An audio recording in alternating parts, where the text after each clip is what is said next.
Hello, world. Welcome to WFHR's Rapids Report, proudly brought to you by Crockett Septic for this August 21st, 2025. I have your host, James, here. We're joined right now by our good friend from UW Extension, Wood County, Allison John Jack's with us. Allison, how you doing? I'm doing real well. Happily looking forward to nice weather as we move on toward the harvest season. How about yourself, James? I'm doing all right. Thanks for asking. I also am looking forward to harvest season, but I will be honest with you, I love fall. So I always look forward to it. But I like this time of year. It's a fun part of the year. And we will be getting into harvest time and harvest prep. And I want to talk to you, if you don't mind, about this recent trip that you were on. But if we could start with the Cranberry Field Day. I wanted to hear more about that. Absolutely. Last Friday, we had the annual Wisconsin Cranberry Summer Field Day. And we had north of 700 growers, primarily from Wisconsin, but we did have some guests from New Jersey joining us out at the Habelman Brothers Marsh just over in Jackson County.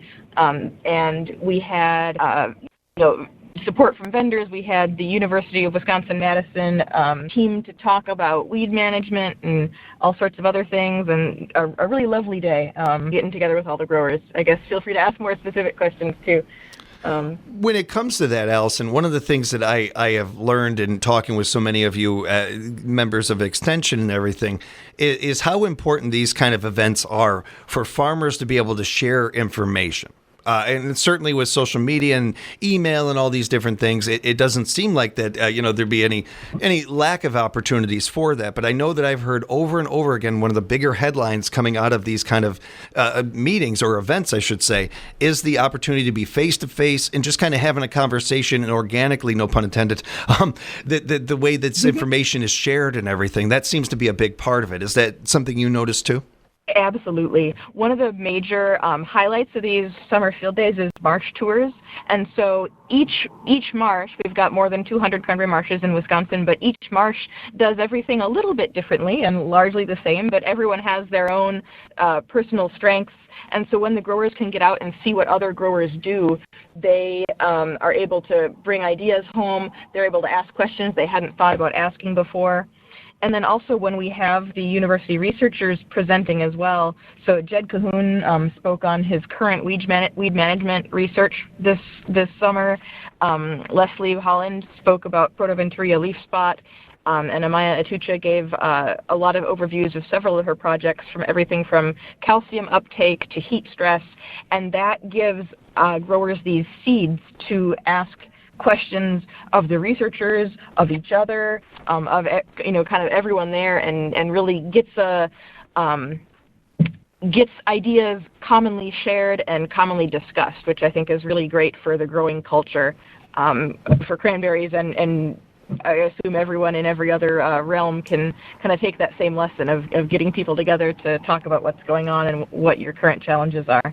And members up and down the state do an amazing job at Extension and other organizations of bringing awareness and talking about what's going on with our farmers and having the backs of our farmers. But there's nobody who can do it like other farmers. There's it's just the way that it works. They know things and they understand the industry better than anybody that's, unless they're doing it.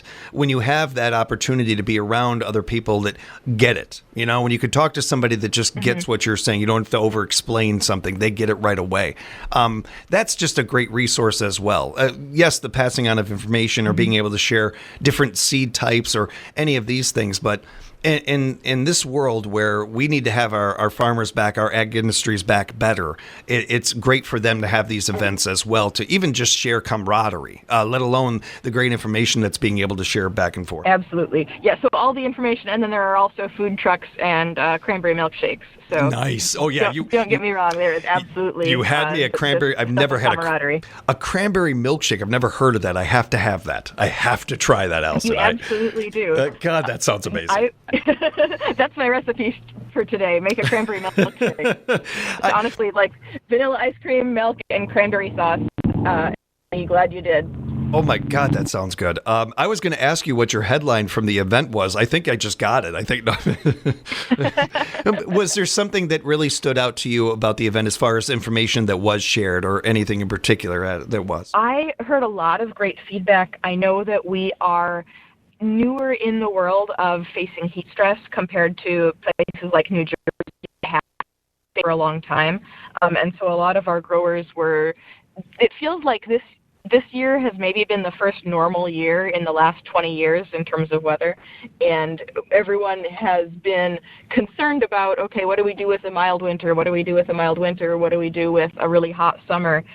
So there was a lot of information shared about, okay, at what point is shading worth it versus not worth it? At what point is irrigating worth it versus not worth it? And starting to ask questions that haven't been asked before. So I think that got a lot of good feedback. And then also, since the Habelmans are a fresh fruit operation across Wisconsin is this is going to be our 31st year leading the nation in cranberry production in barrels and in acres, but only 5% of Wisconsin's crop is fresh fruit. Wisconsin also grows the most fresh fruit, but only 5% of our whole crop is fresh fruit. So for a lot of growers, this was a unique opportunity to see how the fresh fruit producers grow their crops a little bit differently, and they usually keep a shorter canopy because being gentle on the fruit is the biggest priority. So it's neat for everyone to get to see something a little different. Yeah, and I really appreciate you sharing that information with us, Allison. I'm looking forward to next year's and hearing more about it and covering it more with you. I appreciate the information. Wanted to dive into a little bit of this time of year and what our industry out there is doing to prep for it. Harvest prep, if you can give us a little look into this world, I'd really appreciate that. Absolutely. People are first making sure that they have harvest crews put together. So a lot of people will need extra drivers, whether that's tractor drivers or extra support staff, extra people when you say, oh, wow, we've got to be right there, to have people to be there. So if you know of anyone looking for a job to do this fall, feel free to reach out to the Growers Association and they can connect you with some growers that are looking for extra people. But then once you have your people in order, making sure all the harvest machinery is put together and established and going to work well. Oil everything, and we've of course got good food safe oil for all of our harvest equipment. You are also doing some last minute checks. If there are any weeds that are still there, you can string trim those so you've got good clearance for your harvest equipment. You have got opportunities to start watching the color come up. And then the last thing you'll do before you start harvesting is you'll take a color sample and you'll send that to your handler and have your handler say, yep, you're good to go. And once you get that go ahead from your color standpoint, then you're off to the races. I admit that, I learn more and more every time I get together with Extension and talk to some of the people from over there about this industry. I'm a city boy and I'm learning more and more all the time. But spending, the second half of my life here in Wisconsin, specifically in central Wisconsin, I've learned a lot about cranberries and cranberry growing. Went on a couple field trips to marshes, fell in love with it right away. I say this as somebody who is weird. There are, of all the ag industry, cranberry growing seems like the weirdest to me. The most, like if you don't know anything about it, as you learn about it, it's like, wow, that's how they do it? That's how they grow them? It makes sense that the prep would need to be the way, what you're saying there. Yep. No, it really is. This industry, cranberries are a weird plant. They have so many nutrients. They grow in such acidic soil. Everything that we do as cranberry growers is tailored and evolved to our really weird little, post-glacier, crazy low pH fruit. And it is different than just about everything else, but we love it. Same. Yeah. Like, well said. Love cranberries, and I love the story of them and everything too. If you don't know the history of cranberries, look into it, everybody. It's really interesting. Maybe we'll talk about that next time, Allison, or something. But for now, I don't want to keep you. I don't want to keep you too long. If you don't mind, though, I really did want to hear a little bit more about this recent trip that you were on. Right. So I am actually calling in. I pulled over on a side road this morning. I had gone out to take some samples of dodder, which is spelled Dodder. And if cranberries are weird, dodder is even weirder. It's a weed But it's hardly a plant. It doesn't photosynthesize. It doesn't have roots. It just crawls over the top of other happily thriving plants and kind of slurps their nutrients away. And it's been one that we haven't got great weed management tactics for. The seeds float. They're good for a long time, so it can spread. There's really no good control for it. And so actually some of our partners over at the University of Pennsylvania, Penn State, over in Pennsylvania there, I took samples and put them on silica packets, and I'm drying them out so that they can run DNA analysis of the daughter so that we can figure out how we might be able to manage it in the future. That's really interesting and very cool. Good work on you and certainly the Nittany Lions over there at Penn State on this one. Can I admit something to you, Allison, and keep it just between you and I? At 48 years old, You and I and whoever you've got tuned in. I'm 48 years old, and I just learned that there are plants that don't photosynthesize. I had as soon as you said that, I had to throw it into the Googler. Ghost pipes are another one that doesn't. I didn't even know that there were plants that didn't photosynthesize. Yeah. That's amazing. Yeah. I mean, we're being generous when we call them plants. They're really weird little guys.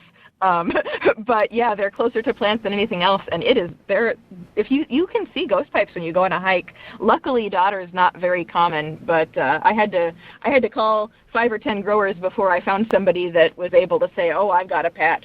Though luckily it's not everywhere since it is so hard to control. Well, and good on you for making the trip and to do this for the research, for the data. Who knows what great information we'll be able to get out of that.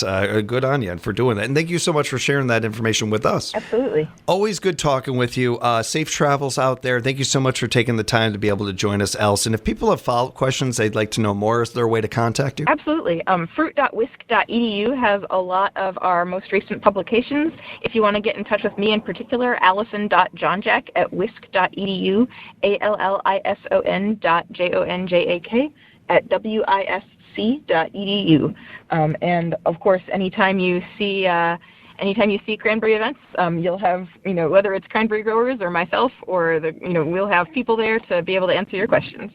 Appreciate that, Allison. Also encourage you to check out the website, extension.wisc.edu. Be sure to follow them on social media as well. Again, safe travels, and we'll talk again real soon. Thank you. Take care.